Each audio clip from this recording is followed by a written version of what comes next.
familia, muy buen día, los saludo con muchísimo gusto. Buenos días, buenas tardes, buenas noches, no sé a qué horas nos estén viendo, pero yo estoy muy contenta de estar nuevamente con ustedes en nuestro tercer capítulo del podcast, donde hemos estado muy felices, cerquita de todos ustedes, tratando siempre de darles un gran contenido, esperando que les esté gustando este contenido que estamos realizando para todos ustedes, pensando, explorando qué traerles.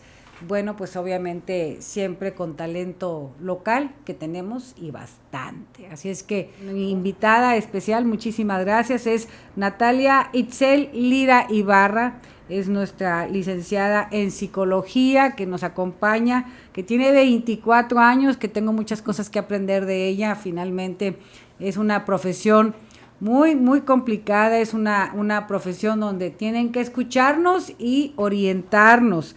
Y la verdad que ella es licenciada en psicología de la Universidad Metropolitana de Monterrey y bueno, practicante de psicología clínica desde mayo del 22 hasta agosto del 22 y psicología en la Universidad Metropolitana de Monterrey. Actualmente cuenta con su propio consultorio. Bienvenida, Lisette, muchísimas gracias por acompañarnos. Muchísimas gracias, pues yo muy contenta, ¿verdad?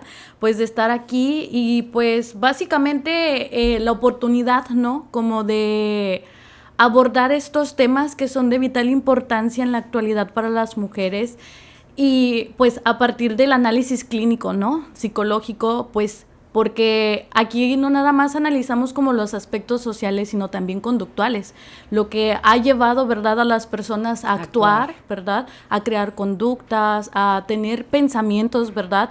Y pues creo que este mes que es derivado, ¿verdad?, de esta conmemoración de las mujeres, creo que es una oportunidad para seguir empoderando a las mujeres a través del conocimiento. Entonces, y de verdad que estoy muy contenta y sé que vamos a aprender mucho durante esta charla. Quiero dar nada más un poquito de un preámbulo de todo lo que has hecho. Es fundadora y líder de un club de lectura enfocado en el crecimiento personal y la conciencia social. Actualmente su club participa en un foro literario impartido por InMujer, donde a través de la lectura del libro Las mujeres que aman demasiado, Itzel aporta sus análisis psicológicos para ayudar a las mujeres a identificar patrones de conducta, que eso es un tema que vamos a abordar bastante, claro. Los patrones de conducta, si son porque eso te enseñaron en la casa, si tienes que seguirlo, si lo puedes arreglar, vaya, tantas cosas que dicen destino. ¿Cómo va esta parte que te dice no es destino? Finalmente tú decides qué es lo que puedes hacer. Detectar señales de violencia en sus relaciones y fortalecer el bienestar emocional, que te dicen los foquitos rojos, ¿no? Las red flags. Además dirige su propio consultorio, brindando acompañamiento profesional a quienes buscan mejorar la calidad de vida. Y bueno, pues contentísima, Itzel, muchísimas gracias por acompañarnos. Sé que vamos a tener una gran charla. Y bueno, quisiera empezar preguntándote el origen y la evolución del 8M, finalmente, cómo hemos llegado hasta aquí, este tema, cómo cada día las mujeres nos hacemos más sororidad, más solidarias, cómo cada día toma más importancia este tema de la mujer y cómo hemos ganado los espacios y cómo nos hemos empoderado. Quisiera que nos pudiera dar un repaso histórico de cómo surgió esta fecha, desde las luchas obreras hasta su reconocimiento internacional como un día de conmemoración. Como bien dicen, no felicites, sino conmemora. Claro que sí.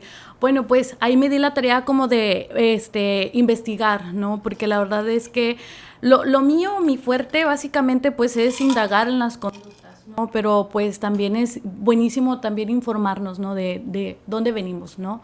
Porque por ahí miraba mucho, y es que veo demasiado en redes sociales como esta desinformación, ¿verdad? Sí. Y que esto de alguna manera va cambiando el curso, ¿no? De cómo es que es este movimiento.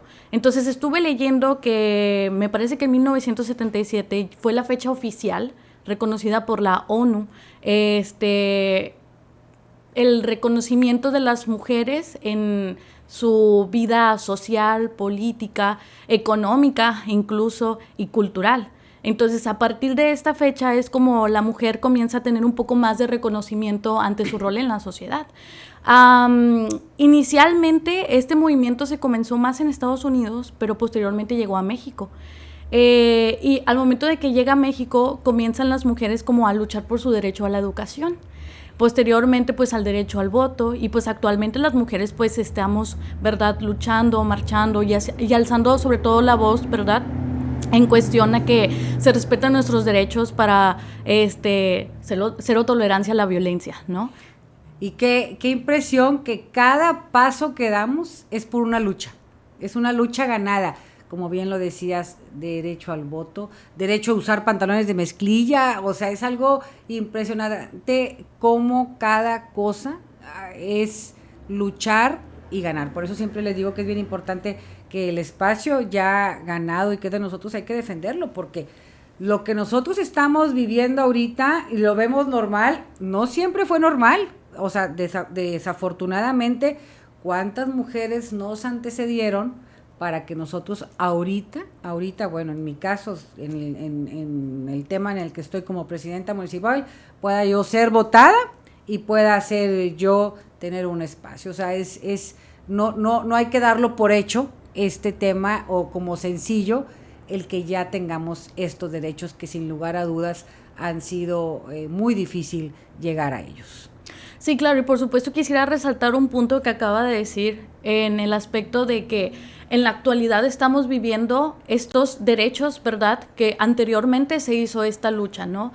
Porque creo que es un efecto social, ¿no? Es un problema social al cual muchas de las mujeres actualmente ignoran, ¿no? En el aspecto de que creen que las marchas no son del todo como las maneras, ¿verdad?, o los medios que se utilizan actualmente, ¿no? Sin embargo, creo que a veces nos sesgamos porque es algo que ya tenemos, es algo que no vivimos en aquel tiempo y es algo que hablamos en base a los privilegios que ahora gozamos y que a veces no volteamos a ver, ¿no? Como, a ver, espérame, estoy teniendo esta parte, ¿no? Este derecho al voto, este derecho a la educación. Básicamente estamos sesgados y viviendo una normalidad, pero que anteriormente se luchó para poder llegar a vivir de la manera en la que ahora vivimos. Si bien es cierto que actualmente pues estamos luchando por otros motivos, ¿verdad? Que estamos alzando la voz por otros motivos, pero eso no significa que anteriormente no se haya existido esta otra lucha de otra forma. Sí, definitivamente, y tienes toda la razón. Son temas coyunturales que estamos viviendo hoy en día, que debemos de reforzarlos, pero también hay que tener equilibrio, porque también cuántas cosas hoy en día, después de tanta lucha que ha hecho tanta mujer, tenemos que tener el equilibrio, no pasarnos, porque luego hay gente que se aprovecha, que eso también es la verdad que muy importante, pero bueno, eso será tema para otra historia. Y bueno, el tema, tú ves mucho, tú consultas mucho a los jóvenes, a los niños. A ver, platícanos un poquito de tu trabajo y cómo ves hoy en día a la sociedad. Tú finalmente eres muy joven, tienes 24 años, eres una generación completamente distinta a la mía. Lo que para mí antes me ha tocado estar en la parte de que ahora veo las cosas como, mira, ahora lo puedo hacer. La verdad yo estoy en ese tipo de generación que para mí era muy sencillo el guarda silencio, no opines, no hables, no salgas. O sea, muchas cosas que hoy en día, pues, ustedes como jóvenes, pues, sabes si vas a poner un alto completamente, y a nosotros finalmente nos ha costado también el ver las cosas como normales para el día de hoy. ¿Cómo ves a la juventud? ¿Qué sientes que está pasando con nuestra juventud? Uh-huh. Pienso que a pesar de que actualmente estamos en un tiempo de mucha conciencia, mucha información y que hay muchos medios para obtener información y que ya muchas personas se han subido como al barco, ¿no? De crear esta conciencia respecto a temas de violencia. Creo que todavía hay mucho que hacer, todavía hay mucho que indagar, ¿verdad?, dentro de las conductas de los jóvenes y mucho que educar sobre todo. Por ejemplo, yo estoy muy a favor, ¿verdad?, estoy como que al tanto por ahí de las actividades que hacen en Injuve y me agrada ver que se aborden estos aspectos, ¿no?, de que se le ponga y se le brinde esta atención al joven, porque yo comienzo a atender a pacientes adolescentes desde los 12 años en adelante y cuando yo tengo un paciente adolescente, lo que mayormente veo y indago es cómo andamos en términos, ¿verdad?, del sistema familiar. ¿Qué es lo que se ve por ahí? ¿Cómo está esta crianza, verdad? ¿Cuáles son estos pensamientos, verdad, que se van desarrollando? Porque si no hay un pensamiento, no hay una conducta, definitivamente. Es así como la manera en la que funcionan para crearse una conducta. Al punto al que quiero llegar con esto es que yo veo mucho en los adolescentes temas que son de vital importancia esclarecerles. Y la verdad es que cuando yo veo a los adolescentes también tengo un punto, ¿verdad?, en donde yo trabajo con los padres, con los padres de estos adolescentes.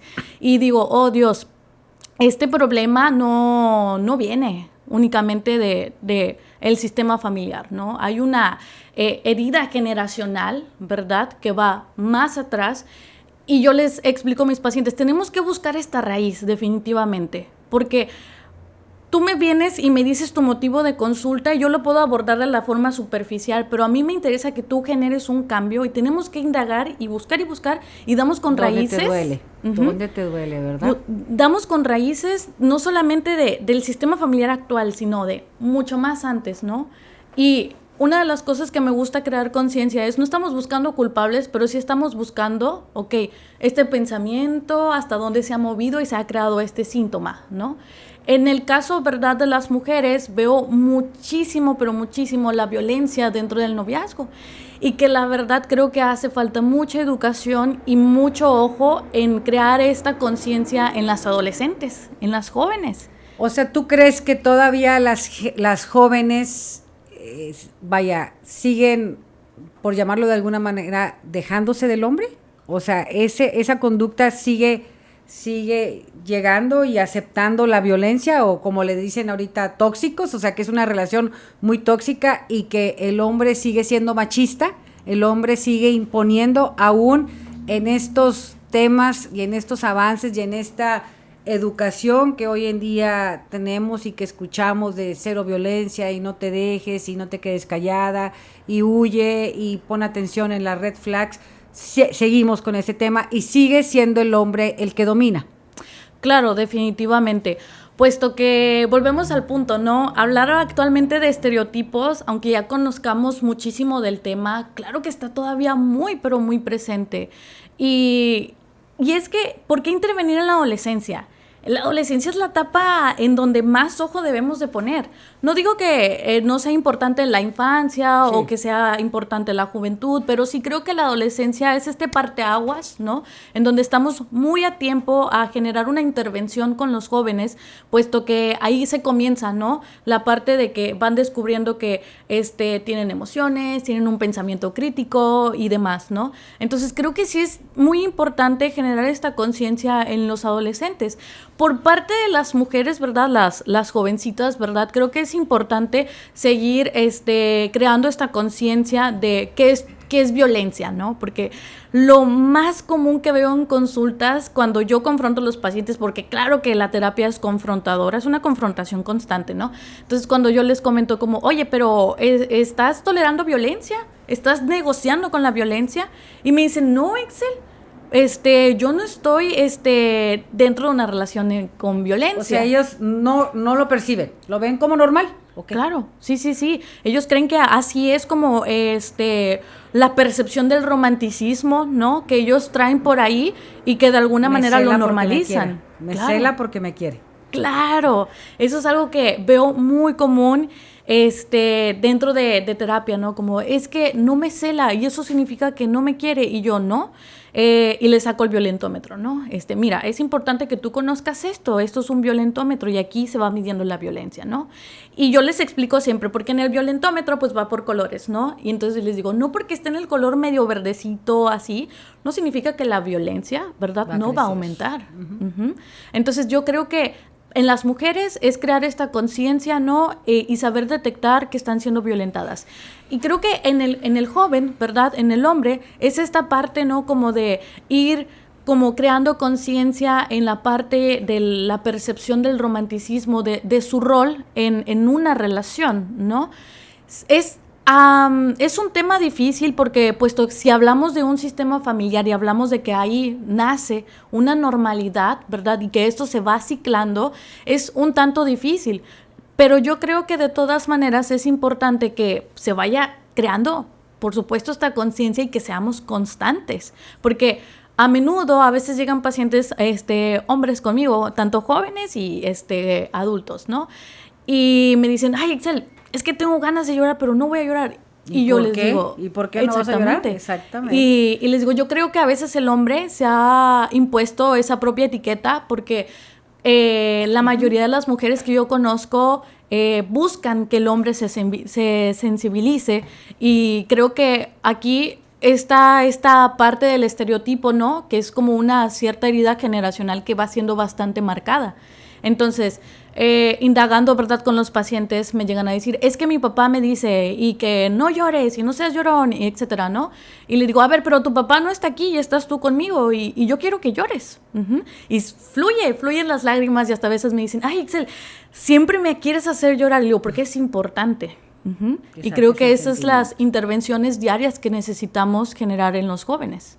Bueno, entonces, ahorita, ¿qué podríamos decir o qué podrías aconsejar de acciones concretas para las nuevas generaciones que puedan adoptar para seguir impulsando pues la equidad de género y para que ellas y ellos, pero bueno, en este caso ellas, no lo vean como normalidad el que me maltrates y el que me celes y el que me hables mal o el que me digas no salgas con tus amigas porque si te sales te voy a cortar, porque finalmente es lo primero que hacen o viceversa, ¿verdad? Pero ¿qué acciones debemos hacer? O sea, es algo que también nos deben enseñar en casa, o ¿qué crees? Porque luego también tiene mucho que ver, pues también, qué es lo que el joven ve en la casa, cómo tratan a la mamá, o la mamá trata al papá. Claro, yo creo que aquí, pues hablando de este tema social, es un tanto difícil dar una respuesta como certera, porque no recuerdo la fecha, pero por ahí había visto como un artículo en donde la ONU ponía un estimado de en tal fecha vamos a tener un mundo sin violencia, y era una fecha bastante, pero bastante lejana. Y creo que lo que es importante destacar ahorita es, entonces, ¿cómo es que generamos esta conciencia dentro del hogar? Sí. Más allá de la individualidad, ¿no? Es dentro del hogar, porque en muchas ocasiones cuando tengo yo mis sesiones con los pacientes, ¿no? En este caso los adolescentes, porque el adulto pues ya es diferente, ¿no? Llegan a casa, ¿verdad? Y vuelven a ver esta normalidad, y hay reglas disfuncionales en estos sistemas familiares que son disfuncionales, como por ejemplo, el no me cuestiones, y no me retes o no me etiquetes, ¿verdad? Que son estas reglas disfuncionales, ¿verdad? Que normalmente vemos en estos sistemas familiares por padres que son inestables emocionalmente, y que el cuestionamiento lo ven como algo malo, como algo retador, ¿no? Y entonces, muchas de las ocasiones, lo que yo avance con mi adolescente, ¿verdad?, con mi paciente, en muchas de las ocasiones existe este retroceso, ¿no? Porque llegan a casa y siguen viendo estas dinámicas, ¿no? Esta violencia, ¿no? Entonces, creo que también, más allá de poner el ojo en los jóvenes, es también en los papás, crear esta conciencia dentro del sistema familiar. Sí, pero también ahí, a ver, porque ya dimos un paso como papás en llevar al niño con el psicólogo, porque ya es un paso, finalmente tuvieron que haber pasado situaciones difíciles o que ya el papá no pueda con él y bueno, pues a ver, este niño o esta niña necesita un psicólogo. Pero hasta ahí llega, me quiero imaginar que luego tú les dices a los psicólogos, digo, a los padres, a ver, sí, bueno, yo ya vi a tu hijo, pero fíjate que el ambiente, ¿para qué lo puedo ayudar? Pues tenemos que cambiar conductas en el hogar, tenemos que hacer estas tareas todos e integrarnos todos como familia, platicar, decir, en este caso como lo que me hablabas de el joven o el niño que no quiere llorar porque no quiere verse débil ante los demás, porque finalmente eso es, quiere mostrar fortaleza, pero pues ahí no termina, o sea, finalmente está en casa y aparte de estar en casa, pues no sabemos qué le está pasando en la escuela, si hay bullying en la escuela. Otro tema también muy complicado, si hay drogas, porque también lo que tú ves ahorita, hoy en día, con los jóvenes es drogas, también a lo mejor la sexualidad muy jóvenes, o sea, tantas cosas que hoy en día te van afectando porque pues tienes 12, 13 años, pues no dejas de ser un niño. Claro. Yo creo que aquí es importante generar estas intervenciones. No es sencillo definitivamente porque este punto, quiero resaltar el punto de, para el padre ya es un paso más porque ya llevó a su hijo, pero híjoles, la verdad es que en muchas de las ocasiones me topo con una realidad triste. Porque a veces los padres simplemente es como, detecto que hay un problema con mi hijo, pero no estoy muy interesado en involucrarme, ¿no? Entonces, te lo dejo y hablen lo que quieran hablar y demás, etcétera, ¿no? Y ahí es donde está el problema, porque no estamos viendo en realidad este cambio, ¿no?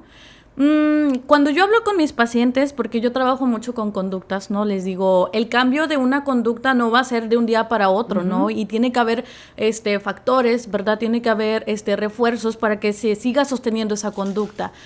Y lo retador aquí, al menos en mi trabajo como psicóloga, es que mi adolescente regrese, ¿verdad? Desde donde nos quedamos. Pero casi siempre es como, no, pues hubo otro conflicto porque mi mamá me dijo, me regañó, etcétera, ¿no? Y vuelve este círculo, o sea, ¿no? Vuelves a empezar, ya no te quedaste, ya no le sigues donde te quedaste, sino ahora el problema es lo nuevo. Claro, y yéndome un poquito más a responder la pregunta principal, ¿no? Es difícil porque, hablando nuevamente como del sistema familiar, muchas personas actualmente creen que la violencia solo se ve con golpes. Y no están enterados de qué tipos de violencia existen actualmente, ¿no? Y entonces cuando yo paso la confrontación con los padres es como, no, esto no es violencia, esto pues es importante para su educación o su crianza, ¿no? Y es ahí donde nuevamente, ¿no?, nos topamos con limitantes, ¿no? Porque vemos que la violencia está ciclada.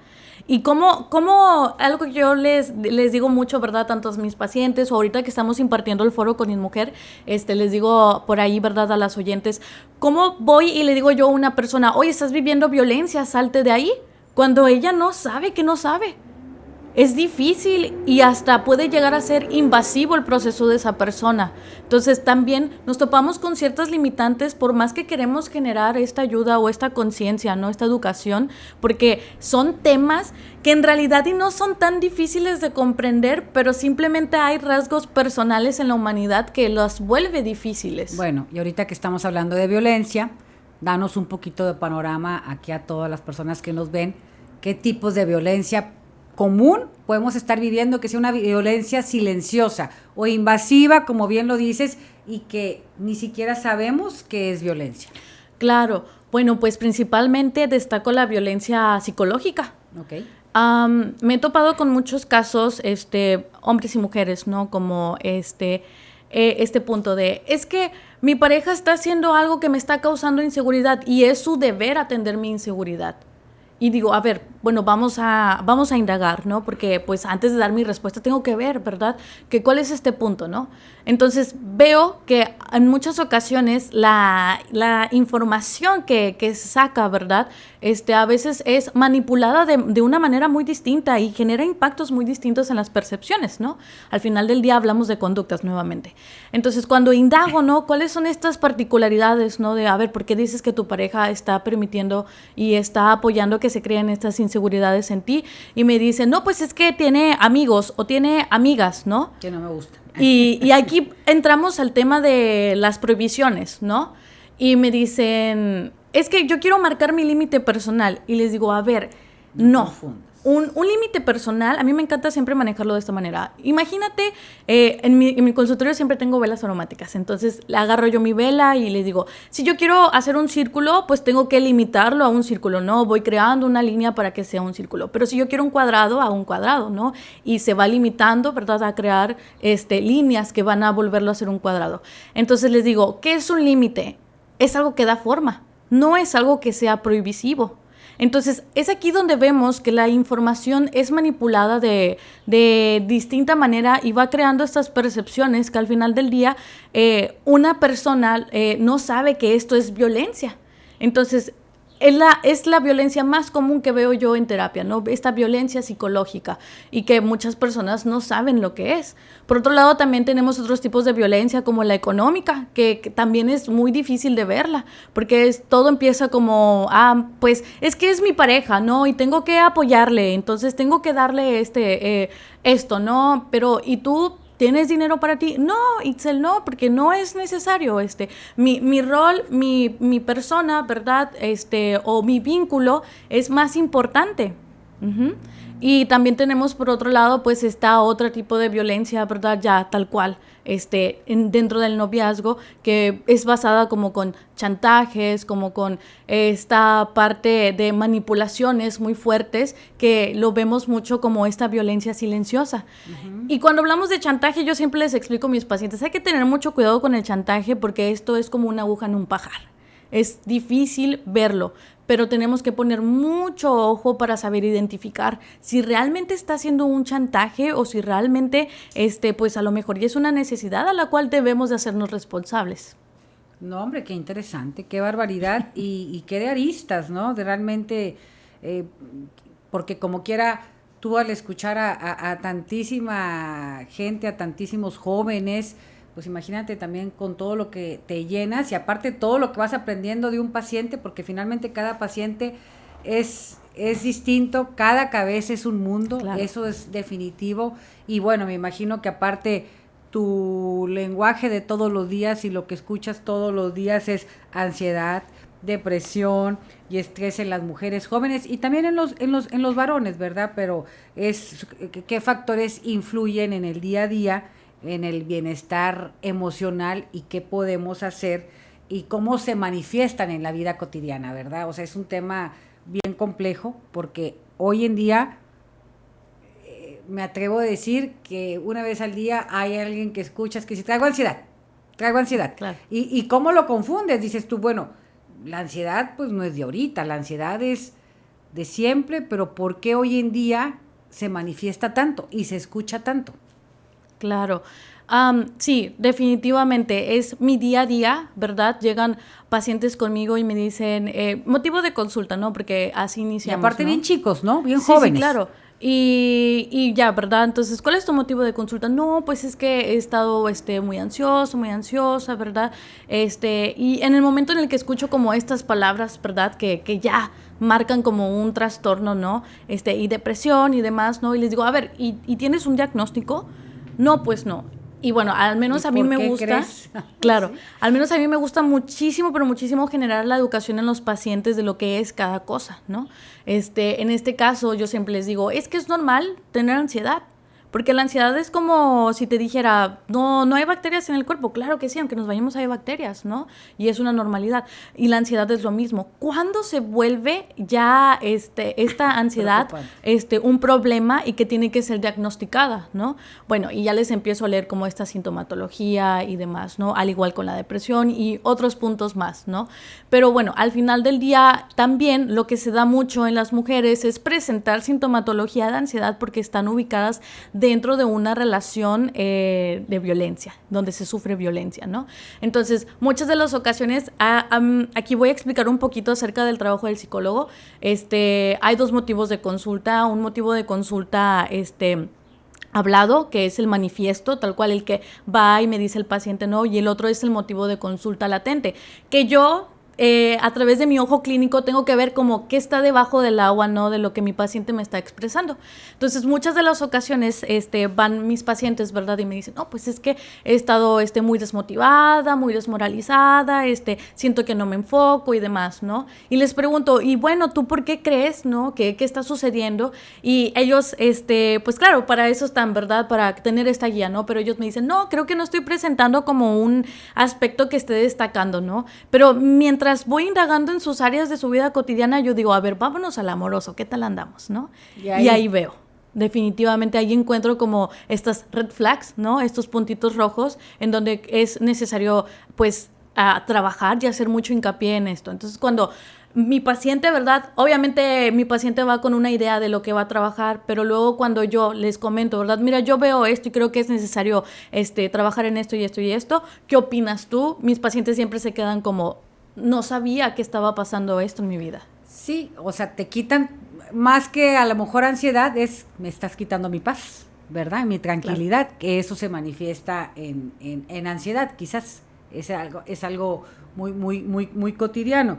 Y obviamente la presión social, esto tiene muchísimo que ver. A mí me ha tocado escuchar o leer el tema de cómo ahora que han cambiado tanto las cosas, o les causa mucha presión, oye, pues no tengo likes, no sé, en las redes sociales, vaya, claro. ¿Cuántas cosas tú no escuchas de las redes sociales que le afectan a los jóvenes y que de algo tan sencillo se hace un problema grande para su autoestima, que también influye bastante, ¿verdad? Los estereotipos también con las mujeres o con las adolescentes, de que ahora quieren estar muy delgadas porque pues es la moda y es como deben de estar y es como puedo gustar, y porque a mi amiguita, a mi compañera tiene mucho pegue y yo no tengo mucho pegue, y tienes que trabajar mucho con tu autoestima. Es un tema bien marcado.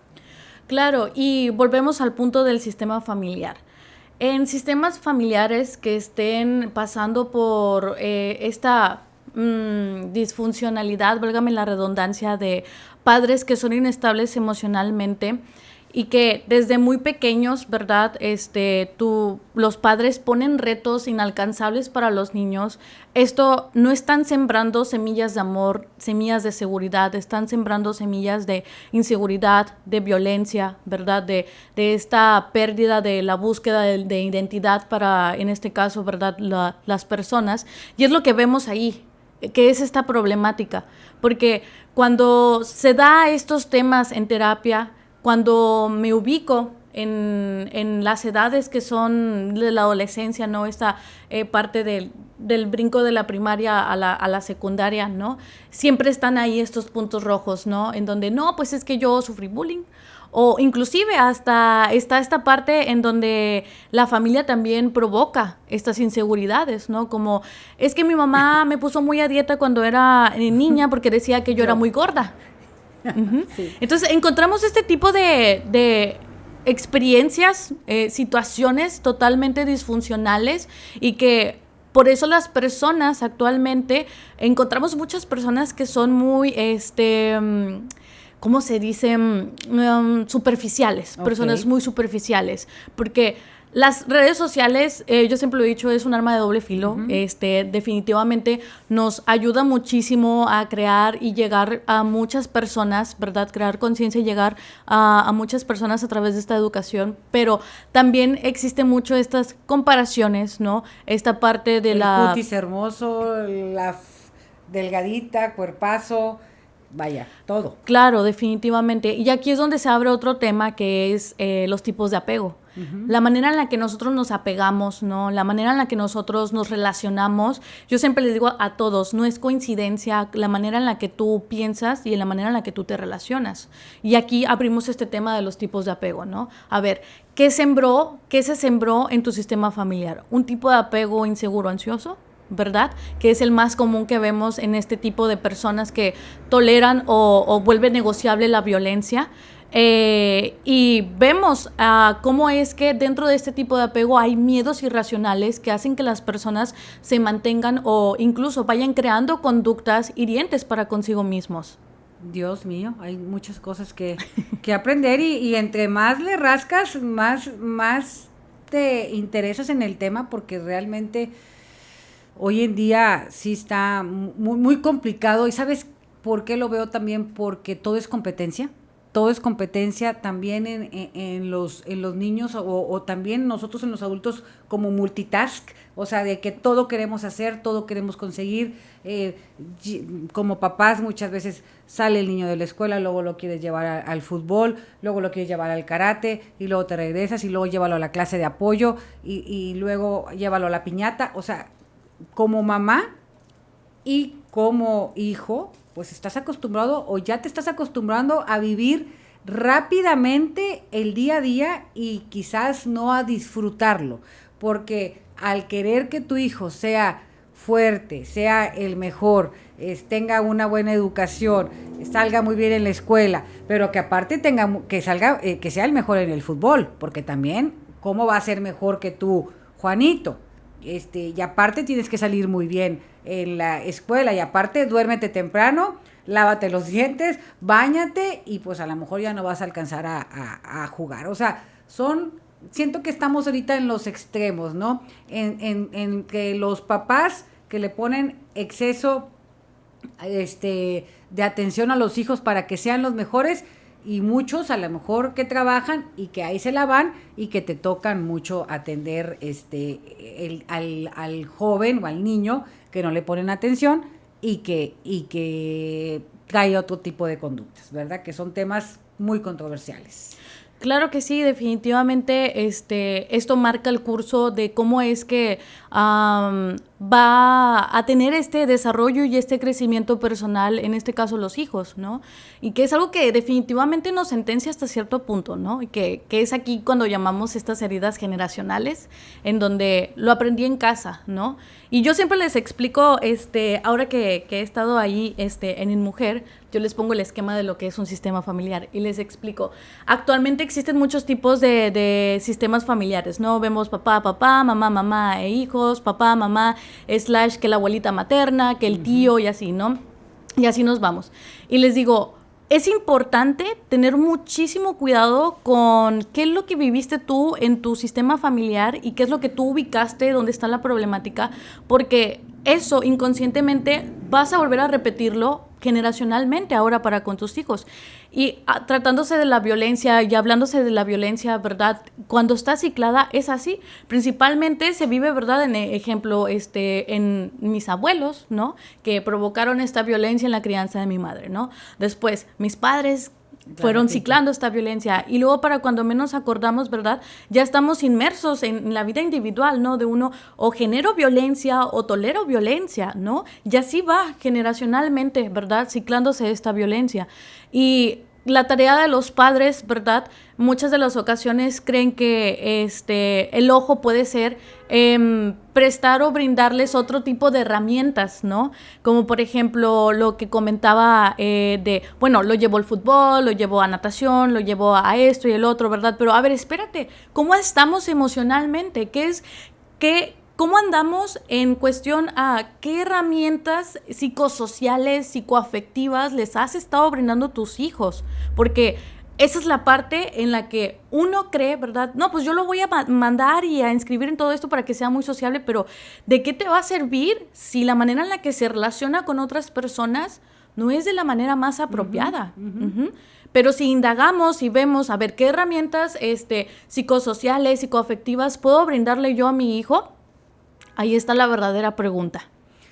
Bien, bien. Bueno, y ahora ya que estamos en este tema, ¿podrías darnos algunos consejos de autocuidado, de trabajar el amor propio, lo esencial para que las personas que nos están viendo puedan a lo mejor ellos, porque a lo mejor ya de toda esta plática están ellos reflexionando y diciendo, bueno, pues estoy en este punto y así voy, alguna estrategia práctica para fortalecer la salud mental y sobre todo el amor propio, que nos pudieras apoyar? Claro, a mí me gusta mucho esta pregunta de qué es lo que estoy haciendo o qué es lo que no estoy haciendo para estar en donde estoy.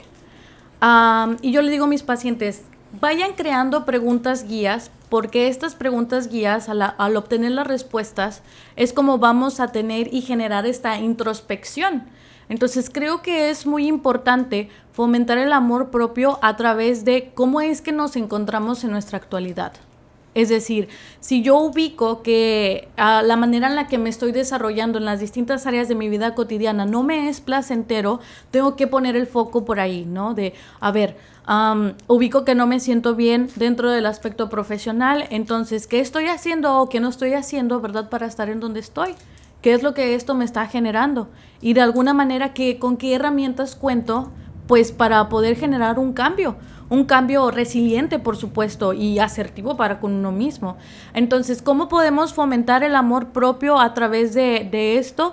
Pues es simplemente teniendo estas respuestas conforme lo que uno va ubicando en sí mismo. Y posteriormente, pues ya, si queremos romantizar mucho el proceso, ¿verdad? Pues bueno, ve y cómprate tu vela aromática y practica meditación, escribe, ¿verdad? Cuenta con tus redes de apoyo. Si tu problema está siendo porque caes en una monotonía, junta tu dinero y vete a comprar ropa nueva, que esa es una actividad que llevo a veces a todos nos gusta, ¿no? En sesiones y le digo a mis pacientes, ¿no? De que pues hazlo, ¿verdad? Pero hazlo con la idea principal de que vas a atender esas necesidades personales tuyas, porque en muchas de las ocasiones se da el efecto de que queremos esa validación externa y damos ese trabajo a otras personas, lo cual va a ser inalcanzable que otras personas puedan atender esas necesidades. Entonces, esa es la manera en la que yo podría recomendar que principalmente se reten e indaguen en sí mismos para generar esa introspección. Mira, qué interesante, qué bueno que puedas estar apoyando a tantos jóvenes, qué bueno que puedas ser un agente de cambio, porque indudablemente tu trabajo está haciendo que tengamos buenos jóvenes, pero que el día de mañana sean unos buenos ciudadanos, que eso para nosotros es lo más importante y lo que queremos, y que podamos reconstruir ese tejido social que sin lugar a dudas creo que está afectado, y que ahorita platicábamos antes de iniciar cómo afectó la pandemia del COVID en un antes y un después, que yo lo veo mucho y lo reflexiono mucho, hasta, ¿sabes en qué? Hasta en la manera de vestir.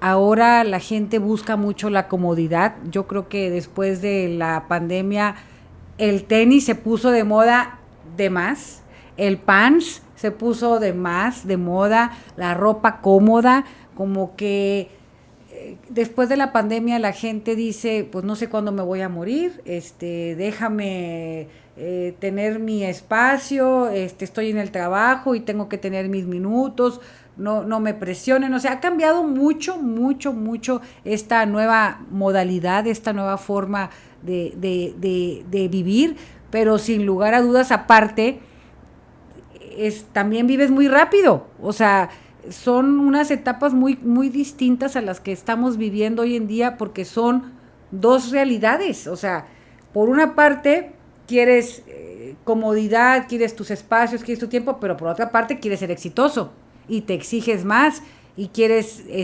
ganar dinero haciendo menos. O sea, son temas de hoy en día que todos estamos aprendiendo a conocerlos y a vivir. No sé si me entendiste, o sea, me expliqué a dónde quiero llegar. Claro, y sí, aquí vemos factores muy externos, ¿no? De los cuales solamente conocemos, ¿no? Porque vuelvo al punto, ¿no? A veces vemos las cosas de manera muy superficial y si nos atrevemos a indagar vamos a encontrar más respuestas, ¿no? Una de las cosas que es importante destacar es que, pues, principalmente somos seres humanos y que hay necesidades de por medio que nos hacen ser simples humanos, ¿no? A mí me gusta mucho este filósofo que es Immanuel Kant, cuando habla acerca de cómo es este desarrollo de la felicidad, ¿no? Y entonces él es muy demasiadamente objetivo, ¿no? Como, a ver, tú eres un ser humano, por lo tanto, no deberías estar buscando la felicidad en base como algo placentero, sino yéndonos más por lo racional, ¿no? ¿A qué punto quiero llegar con esto? Cuando se vivió la pandemia, nos dimos cuenta que las necesidades del ser humano nos estaban llamando porque simplemente somos humanos, ¿no? Esta necesidad del diálogo con otra persona, esta necesidad de sentirnos pertenecientes a un grupo, a un lugar, esta parte del generar un contacto, ¿verdad? Con otras personas y no solamente como un contacto físico, sino también el contacto a través de no la virtualidad, ¿no? Y esto que también nos ayuda mucho a generar estas herramientas personales para, pues, tener nuestro desarrollo. Por ejemplo, a raíz de eso, de la pandemia, hubo mucha gente que se creó esta parte de ser retraídos socialmente. Antisociales, completamente. Y que de alguna manera esta habilidad social está por los suelos en muchas personas, como el saber pedir ayuda, que es algo súper importante y que no debería de ser algo difícil, o en su defecto el saber recibir ayuda, ¿no? Entonces, para mí, cuando tengo un paciente, siempre es un antes y un después pandemia, definitivamente. Entonces, siempre nos vamos a indagar de que, traes un problemita, ¿verdad? Un tema ahí de ansiedad, depresión. Cuéntame, ¿cómo eras tú antes de la pandemia? ¿Cómo fuiste tú después de pandemia? Porque definitivamente esto impactó demasiado en las personalidades de todos, ¿no? Y que cuando ya salimos, ¿verdad? De pandemia, viene ahora esta parte. El miedo a. Claro, y de la ansiedad al pico. ¿Por qué? Porque estábamos tan acostumbrados a lo nuestro, a lo propio, ¿no? A nuestra propia seguridad, nuestra propia burbuja, que al momento de tener que tener un contacto allá afuera, pues todo es un caos, ¿no? Ya no sabemos cómo nos relacionamos con otras personas, cómo nos debemos de acercar, qué es lo que debemos de hacer, qué es lo que no debemos de hacer, ¿verdad? Y que esto definitivamente impactó demasiado en la sociedad y en cómo es que se va mostrando su conducta con los demás incluso.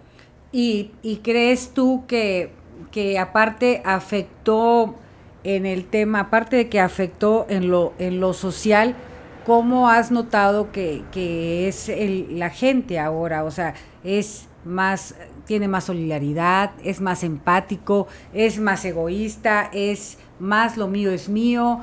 ¿Cómo has notado este tema de la ciudad, o sea, de la gente, finalmente cómo se comporta ahora? Claro, bueno, pues aquí es una respuesta bastante variable, porque definitivamente en pandemia se vivió muchas cosas, y resaltando el punto de la violencia también es mucho divorciado, claro, ¿verdad? Y además de ello, la violencia en las jovencitas, ¿verdad? En las mujeres que se tuvieron que quedar en un hogar, ¿verdad? Y que la única escapatoria era la escuela.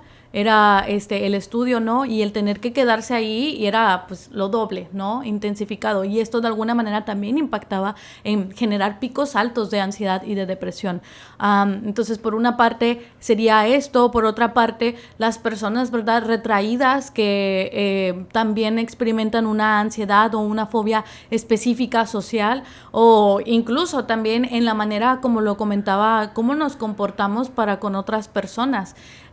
Y también lo que quería resaltar es que dentro de pandemia, ¿verdad? Muchos vimos como oportunidad, ¿no? El tema de las redes sociales, ¿no?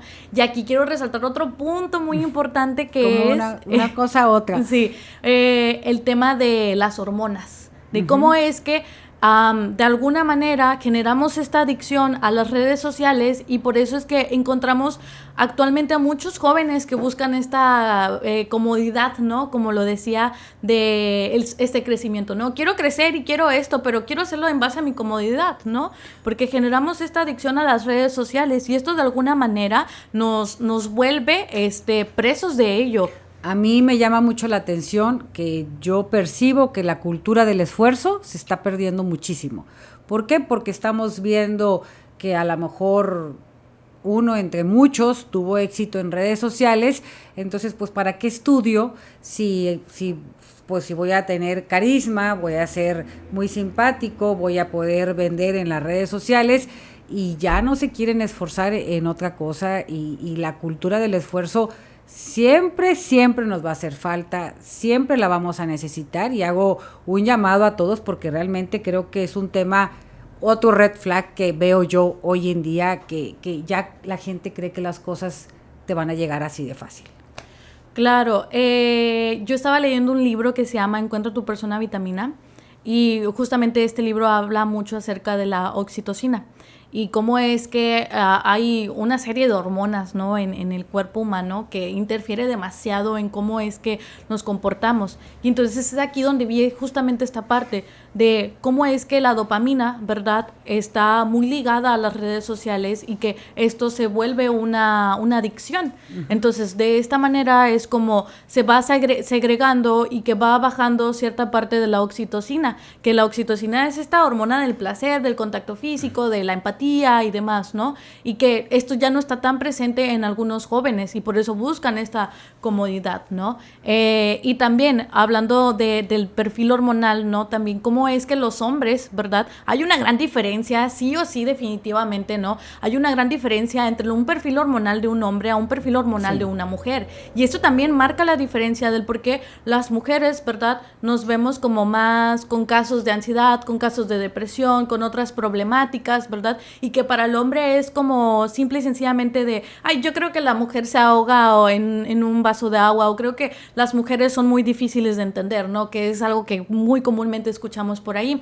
Pero esto va más allá de simplemente un tema social, sino hablamos también de la parte biológica y de la parte del funcionamiento del ser humano en el campo de su conducta y de su comportamiento. Sí, definitivamente tienes toda la razón. Son temas que hoy en día debemos todos de trabajarlos, de estudiarlos, de buscar ser más empáticos, que para mí es muy importante. Siempre para mí eso tiene mucho que ver. Y como mujer, la sororidad, que ahí quisiera yo preguntarte, ¿qué es la importancia de la sororidad? ¿Qué es la importancia de ayudarnos unas con otras, las mujeres, de no tacharnos, de empujarnos? Porque sí es muy cierto esta parte de que si llega una, llegamos todas.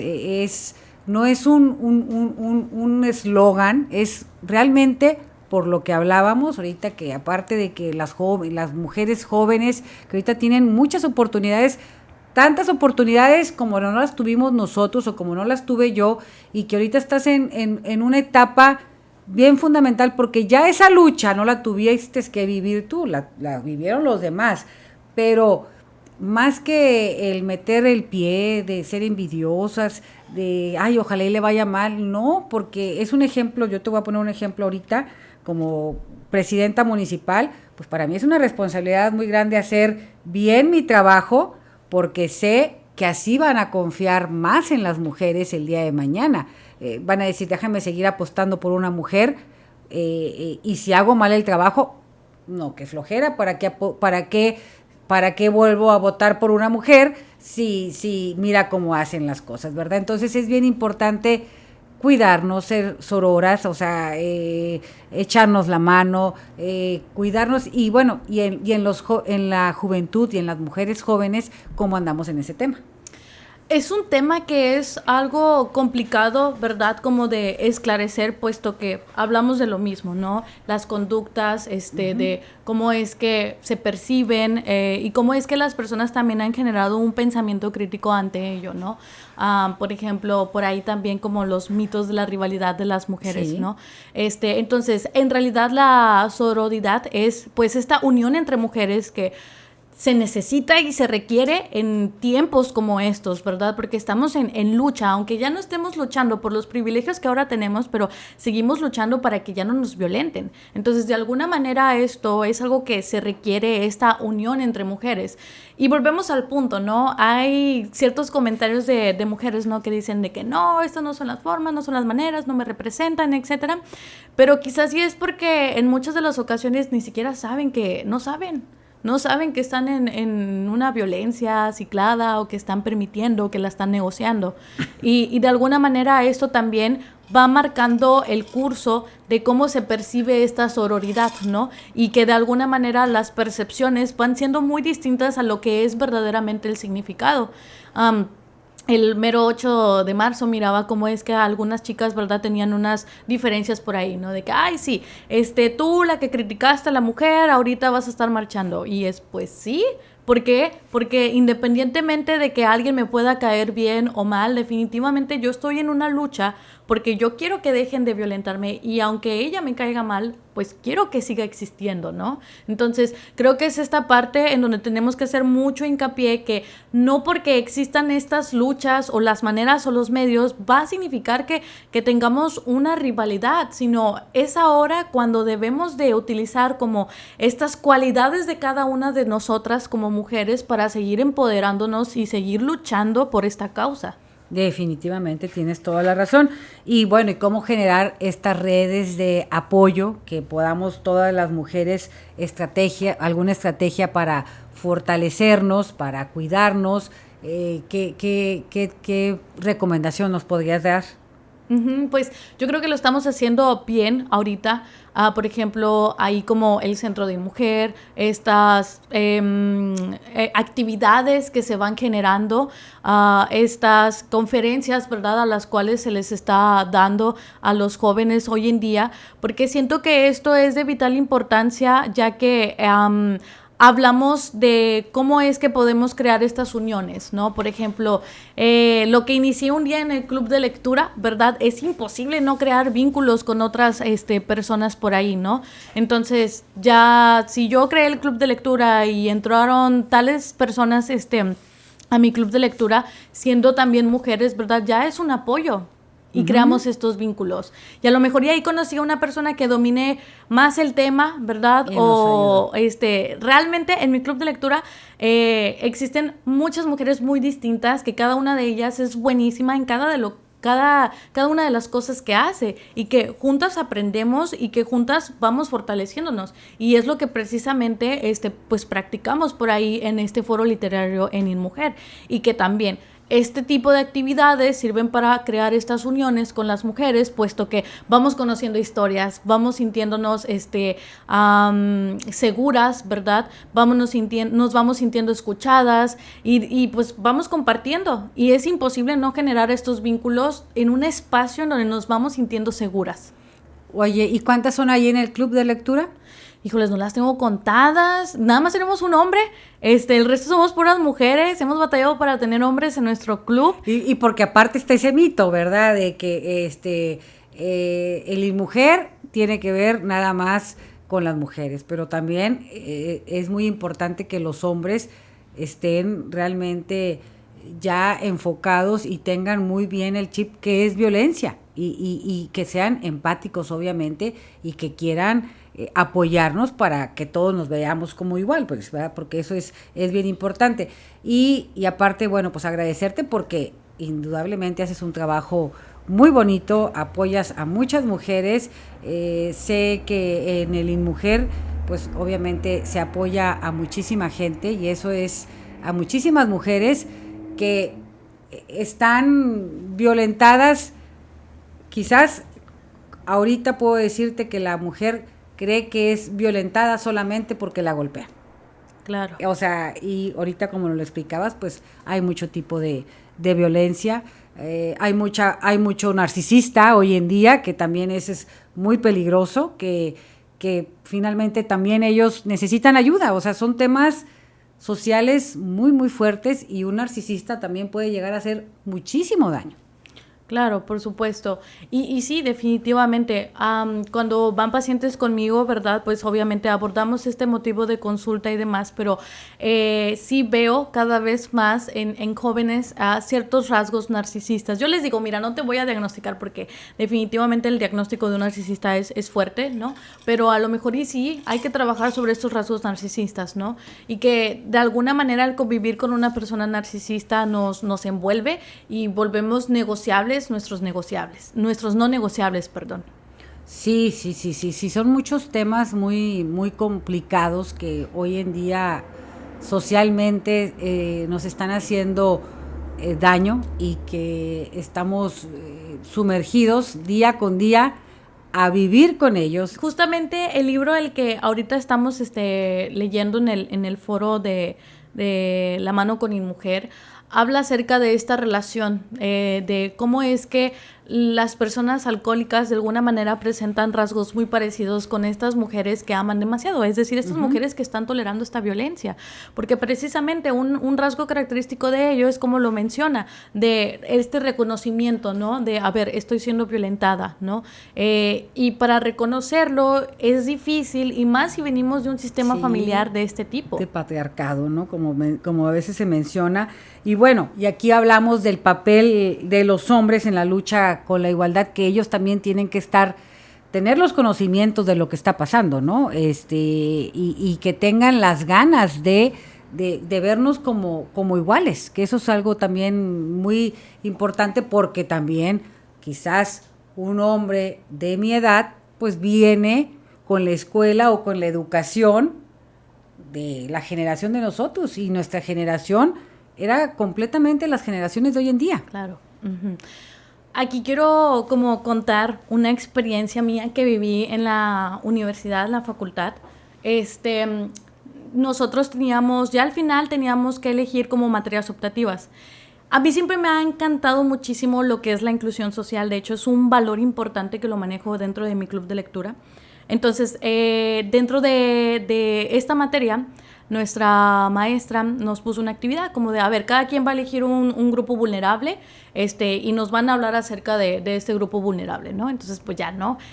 Hubo quienes agarraron el grupo vulnerable de los niños, hubo quienes agarraron grupo vulnerable de indígenas, etcétera, ¿no? Entonces ya se llegó al momento de la exposición y hubo un grupito, ¿verdad? Un equipo que agarró el grupo vulnerable de las mujeres, el movimiento feminista. Y dentro de este grupito había un chico, un compañero, ¿verdad? En donde cuando le tocó hablar a él, comenzó a contarnos, ¿no? De que no, yo quisiera hacer más por las mujeres y que esto no les esté pasando, etcétera. Y nos estaba contando como anécdotas de su rol de hombre, ¿verdad? Que él vivía como pareja, ¿no? Al punto al que quiero llegar es que cuando menos nos acordamos, la maestra tuvo que parar la exposición. A ver, necesitamos que pare esta exposición, y nos dijo, quiero que se volteen a ver entre todas, ¿no? Inclusive hasta yo no me había dado cuenta. Nos volteamos a ver entre todas y todas estábamos encogidas, encorvadas, estábamos como muy, ¿cómo lo puedo decir? Inmersas en nuestro miedo, porque había un hombre que estaba hablando del tema cuando no estamos acostumbrados. Exactamente, y además de ello quiero tener mucho cuidado, y no quiero decir que el hombre no tenga un lugar en estas luchas, porque la verdad es que pues es el principal, ¿verdad? Al cual debemos llegar y generar esta conciencia, pero creo que el hombre debe de ser muy cuidadoso y selectivo al hablar de este tema, definitivamente, porque para las mujeres es un tema el cual es nuestro día a día, y lo vamos viendo y estamos siendo violentadas y se generan estos miedos, ¿no? Y de alguna manera, esto es un curso que solamente lo vivimos nosotras como mujeres, ¿no? Y el que alguien más llegue y lo hable con una normalidad, ¿verdad? De yo quisiera hacer más y que esto no existiera y demás, de pronto por ahí puede ser hasta invasivo. Ujú. Entonces, el rol del hombre en estos temas, pues claro que siempre se le va a invitar a que siga siendo consciente, de que se eduque y que quiera generar cambios, ¿verdad? Pero también hay que invitarlos todavía a tener cuidado, ¿no? En cuestión a cómo es que deben de hablar o tratar el tema, porque pues uno no sabe qué es lo que vivió aquella mujer violentada, y que alguien más si llegue a hable del tema normal puede ser muy invasivo. Bueno, y después de todo lo que tú vives día con día, lo que escuchas, lo que ves, lo que atiendes a un adolescente, atiendes a los papás, ¿crees que hemos avanzado en la lucha contra la violencia de la mujer?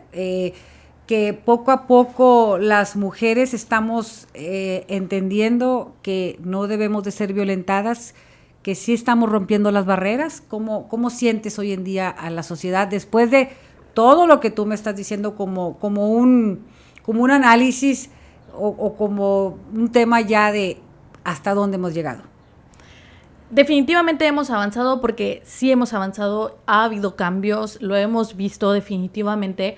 Sin embargo, todavía hay mucho trabajo que realizar aún, puesto que volvemos al punto, ¿no? La violencia es algo que es difícil de detectar, y cuando menos acordamos estamos negociando con la violencia. Sin embargo, creo que es importante seguir trabajando y seguir concientizando y seguir invitando, sobre todo, ¿verdad? No solamente a los jóvenes, sino también a justamente esta población que viene de estas generaciones, ¿verdad?, pasadas. Por ejemplo, me decía por ahí una persona, ¿no? Si yo hubiera sabido esto cuando yo tenía tu edad, híjoles, cuántas cosas no me hubiera evitado. Uh-huh. Entonces, a veces ponemos mucho el foco en lo actual, pero también tenemos que poner el foco en el pasado. Aunque digamos, es que esas personas ya van de salida. Pues, ¿qué crees? Todavía están. Entonces, fungen un rol importante en la sociedad. Entonces, definitivamente ha habido cambios y hemos mejorado, pero todavía tenemos que seguir trabajando. Falta mucho para alcanzar la igualdad. Esa es una realidad, y creo que todos y cada uno de nosotros y nosotras estamos poniendo de nuestra parte, pero sin embargo, pues hay una brecha muy grande, pero también es un tema cultural, un tema que viene desde casa, un tema que tenemos que estar todos los días inmersos, trabajándolo, hasta en el lenguaje, porque el lenguaje tiene muchísimo que ver, y es un lenguaje que tú obviamente dominas perfectamente bien, y para mí es bien importante saber que tenemos gente tan capacitada en este y en muchísimos temas, como lo es en tu caso, Itzel, y que nos estás apoyando y que apoyas a la sociedad y que apoyas a los jóvenes y que apoyas a los adolescentes, nos apoyas a los papás, que es un tema también muy importante, y que tienes que tener el conocimiento de muchas cosas para poder dar la mejor recomendación, porque finalmente después esos jóvenes buscan Itzel, porque cuando platican con Itzel se sienten bien, y tienes mucha responsabilidad en saber qué les vas a recomendar o qué hacer o qué sigue, ¿verdad? Me imagino claro que te quedas así, o sea, preocupada en dar tu diagnóstico y decir, a ver, tienes que irte por aquí, trata de hacer aquí, y tú solito vas a ir viendo que las cosas se van a ir enderezando, ¿verdad? Claro, definitivamente. Una de las cosas que siempre le digo a mis pacientes es, a veces tomo mi tiempo para analizar y les digo, a ver, espérame tantito, porque quiero tener mucho cuidado con lo que te voy a decir. Exactamente. Porque definitivamente de lo que yo diga va a depender un curso muy importante para ti. Entonces, claro, es muy importante, ¿no? Como, no solamente en mi caso, ¿no? Sino todos mis colegas, ¿no? Que estén por ahí siempre bien de la mano con su código de ética, ¿verdad? Con esta transparencia también. Cuando yo estaba cursando la licenciatura, cuando empezamos a hacer nuestras prácticas, porque básicamente primero son como prácticas de psicología organizacional y luego educación y luego ya pues clínico, ¿no? Entonces ya en las prácticas finales, ¿no? Tienes que decidir a qué rumbo te vas a ir, ¿no? Entonces yo me fui a lo clínico. A lo que voy es de que ahí en la facultad en la que estudié había sus propios consultorios, recibíamos a gente de todo Nuevo León, las personas que llegaran las atendíamos, ¿no? Y a un bajo costo, creo que la consulta las cobraban como 50 pesos, ¿no? Y total, ahí teníamos que, como si fuera una entrevista, ¿no? Mandar el currículum, te entrevistaban, si quedaste, quedaste, ¿no? Vaya, yo quedé, y mi supervisor quedó encantado conmigo. Me dijo, ¿sabes qué? Vamos a tener la entrevista, quedas, ya. Perfecto. Cuando ya estaba yo ahí, él me empezó a meter a adolescentes. Y yo le decía, a ver, espérame, pero es que no me gusta el adolescente porque el adolescente es sí, no, bien, mal. Sacarle las palabras a fuerzas. Y una de las cosas que me gustó mucho que me enseñó el supervisor, me dijo, Ixel, tienes potencial con los adolescentes, pero ¿sabes qué necesitas? Tener tu propia esencia como psicóloga. Todo lo que sabes, eres muy formal, pero necesitas tu propia esencia, necesitas impactar en el adolescente. Y básicamente es algo que yo no nada más recomiendo como a los psicólogos, sino a todas las personas en sí. Generar esta parte de lo que a uno más le gusta hacer, pero a través de esta esencia individual y personal, es lo que va a generar impacto en las otras personas, 100%. Ay, Itzel, pues qué padre, qué padre. Me encantó platicar contigo, de verdad que me enriqueces. Estoy muy contenta y muy halagada y gratamente sorprendida con todo tu conocimiento, que me da muchísimo gusto saber que tú atiendes a jóvenes, que los orientas, que los podemos ayudar a que sean el día de mañana grandes adultos, grandes ciudadanos, porque finalmente todos y cada uno de ellos pues van a estar ejerciendo una parte muy importante en la sociedad, y que les des esa confianza, porque aparte, a ver, te ven como Itzel, mira qué padre habla, sí tiene razón, pero te ven joven, te agarran confianza, y yo creo que haces ahí un buen match con todos ellos. Claro, definitivamente, y siempre de la mano con el código de ética, ¿no? Porque sí les explico a mis pacientes como, a ver, espérame, no podemos ser amigos, tenemos que tener una relación, sí, claro, pero entre paciente y terapeuta meramente. Entonces, y bueno, y con nuestras mujeres, ayudarlas, a empoderarlas, a que sepan que siempre van a encontrar con una red de ayuda, que tienen en este caso el InMujer, que tienen buenas psicólogas, que todas estamos aprendiendo, y sobre todo todas estamos ayudándonos a vivir esta nueva buena realidad, porque realmente son puras cosas buenas que nos están enseñando y que nos están dejando, y que tenemos nosotras que estarnos cuidando unas a otros en lugar de estarnos metiendo el pie.